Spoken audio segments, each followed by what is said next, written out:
Salut à tous et bienvenue. La première bande-annonce du film City Hunter Angel Dust vient tout juste de sortir, et comme vous le savez, je suis un très grand fan de City Hunter, donc je vous propose qu'on regarde ça ensemble et qu'on fasse le point ensuite sur ce qu'on sait sur le film. Allez, c'est parti. 俺を呼んだのは君だろ。ボディーガードからデートのエスコート、何でもお引き受けいたしましょう。人呼んでシティ。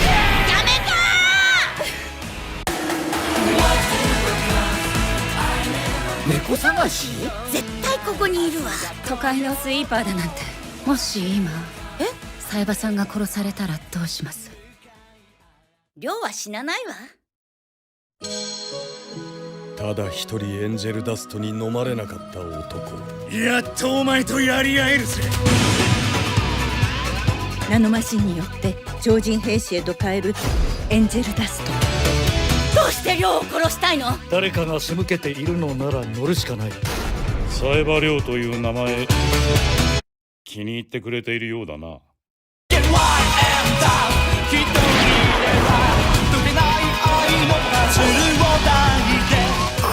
あなたの最高傑作なのですか？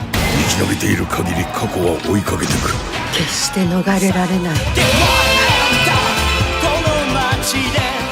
ユニオンテオーペ、香りを頼む。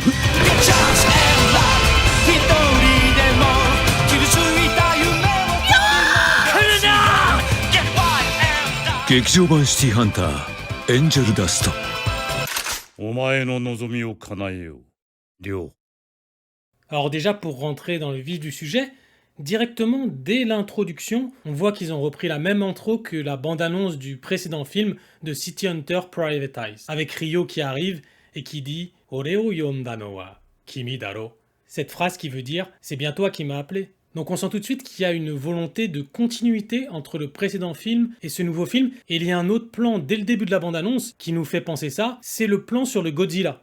Pourquoi c'est important le plan sur le Godzilla? C'est parce qu'on sait que ce sera le Shinjuku de notre époque, donc ça se passera en 2023. Comme le précédent film, si on se rappelle, Shinjuku Private Eyes, la course-poursuite du début du film, ça se passait un peu dans le Shinjuku d'aujourd'hui, et on pouvait voir l'immeuble Toho avec le Godzilla. C'est d'ailleurs dans cet immeuble que j'ai moi-même été voir le premier film Shinjuku Private Eyes. Alors qu'est-ce qu'on sait sur le pitch de ce film? Donc quand on a eu l'annonce de ce film City Hunter avec le sous-titre Angel Dust, on espérait tous que ce soit enfin l'adaptation de l'arc du manga de Shin Kaibara qui avait commencé avec Bloody Mary et qui s'était poursuivi avec Mick Angel pour se terminer avec Shin Kaibara. Et tout cet arc-là, c'est le meilleur arc du manga. Et cet arc n'avait jamais été adapté en animé. Alors, Bloody Mary, on l'a vu dans l'animé, elle apparaît dans l'animé. Mick Angel, ils avaient fait en fait un personnage qui ressemblait à Mick Angel, mais c'était pas Mick Angel, donc c'était très bizarre. Ça, c'est quelque chose que maintenant, moi, je regrette parce qu'il n'est pas dans ce film-là.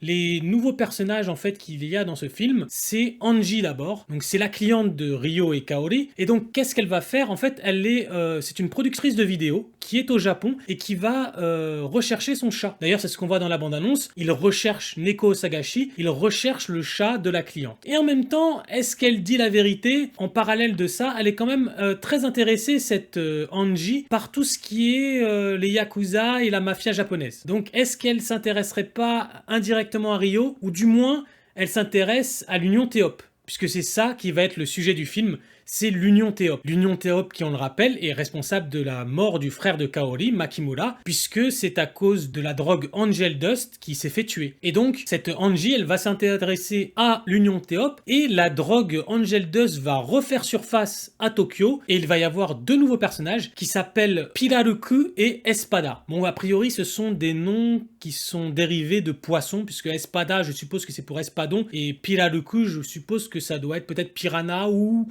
un autre dérivé d'un nom de poisson, mais apparemment ce sont des noms de code, je pense. Est-ce qu'ils ont affaire avec le passé de Ryo? En tout cas, on voit des flashbacks avec Ryo, et quand il a décimé toute une armée, quand il était sous l'emprise de Angel Dust, ça aussi c'est un des moments forts du manga, quand Kaori apprend le passé de Ryo, donc on sait à peu près comment ça va se finir, même s'il n'y a pas Mick Angel apparemment.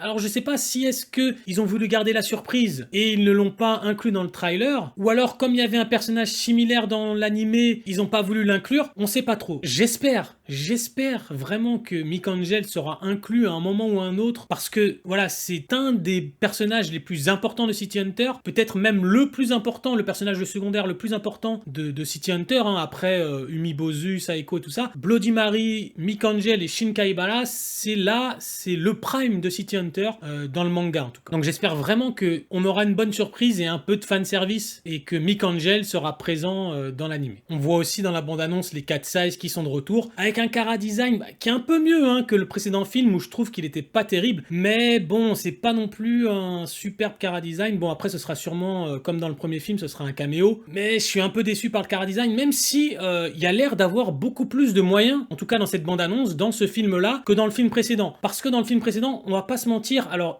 un des principaux reproches moi que j'avais, c'était que les arrière-plans étaient un peu vides, les animations étaient pas toujours très soignées, hein. Il y avait des passages assez dégueulasses, donc j'étais très content de retrouver City Hunter avec City Hunter Private Eyes au cinéma, mais je trouve qu'il y avait un manque de production value et un manque de budget en tout cas. Donc j'espère vraiment que dans ce City Hunter là, ce sera réparé. Le premier film Private Eyes avait été un petit succès quand même, hein. Alors à son échelle, parce que City Hunter, ça n'a pas au Japon un public comme peut avoir Dragon Ball, One Piece et toutes les grosses licences énormes. City Hunter, c'est un public de quarantenaires et surtout un public féminin en fait. Ça, on se rend pas compte peut-être en Europe, mais City Hunter, c'est un public féminin. Moi, ça m'avait beaucoup surpris lors de l'anniversaire des 35 ans de City Hunter. Tous les clients dans les magasins de goodies, etc., c'était des femmes. Et c'est en me renseignant un peu après que j'avais appris qu'en fait, City Hunter au Japon, le plus gros de la fanbase de City Hunter, c'était des femmes. Au niveau du scénario, c'est Yasuyuki Moto qui est aux commandes, celui qui a fait le scénario de Mobile Suit Gundam Hathaway et celui qui a fait le scénario de Afro Samurai. Comme une grande partie de la série animée, des OAV et des films, et d'ailleurs comme le précédent film Shinjuku Private Eyes, c'est toujours Kenji Kodama qui est à la réalisation. La chanson d'opening Whatever Comes est une chanson originale de TM Network, et bien sûr l'ending, on ne la présente plus, c'est Get Wild de TM Network, l'ending de légende qui est culte aujourd'hui. Dès qu'on entend les tin tin tin, tout de suite on pense à City Hunter. Le film sortira le 8 septembre au Japon au cinéma. On n'a pas encore de date pour l'Europe ou la France, mais en tout cas, moi je serai déjà Day One au cinéma au Japon. Et d'ailleurs, j'ai déjà mon ticket de cinéma. Je l'avais acheté l'année dernière et il m'avait été livré avec ce superbe cadre en acrylique. J'aime beaucoup d'ailleurs ce chara design. C'est dommage d'ailleurs qu'il n'ait pas gardé le même chara design. Je le trouve vraiment, le chara design de l'affiche teaser, vraiment superbe. Voilà, n'hésite pas à me dire en commentaire ce que tu penses de la bande-annonce et si t'es hypé ou pas. Et nous, on se retrouve très bientôt pour une nouvelle vidéo. Allez, salut!